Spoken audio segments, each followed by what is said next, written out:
سمندری حیات کو آکسیجن کہاں سے ملتی ہے، وہ دریافت جس نے سائنسدانوں کے اندازے غلط ثابت کیے۔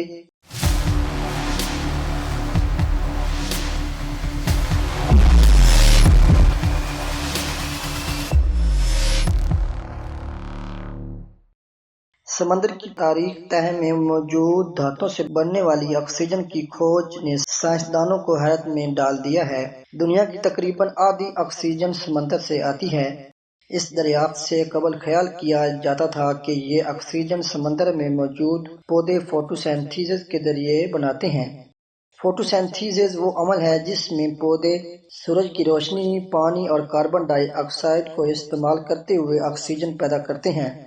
اس عمل کے لیے سورج کی روشنی کی ضرورت ہوتی ہے، لیکن سمندر کے اندر 5 کلومیٹر کی گہرائی میں جہاں سورج کی روشنی داخل نہیں ہو سکتی، وہاں قدرتی طور پر موجود دھات کے ٹکڑے آکسیجن پیدا کر رہے ہیں۔ دھاتوں کے یہ ٹکڑے سمندری پانی سے مل کر ایک قدرتی کیمیائی رد عمل پیدا کرتے ہیں، جس کے نتیجے میں سمندر کا پانی ہائیڈروجن اور آکسیجن میں تقسیم ہو جاتا ہے۔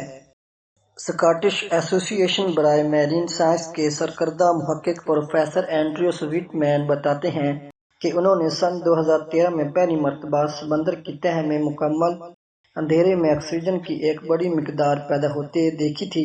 میں نے اس چیز کو بالکل نظر انداز کر دیا کیونکہ مجھے سکھایا گیا تھا کہ آکسیجن فوٹوسینتھیسس کے ذریعے ہی پیدا ہو سکتی ہے، لیکن پروفیسر اینڈریو کا کہنا ہے کہ ان دھاتوں سے بننے والی آکسیجن سمندر کے فرش پر موجود حیاتیات کو زندگی بخشتی ہے۔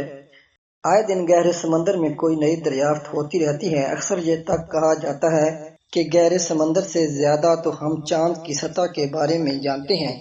حالیہ دریافت سے پتہ چلتا ہے کہ دھات کے یہ ٹکڑے موجود زندگی کو سہارا دینے کے لیے آکسیجن فراہم کر رہے ہیں۔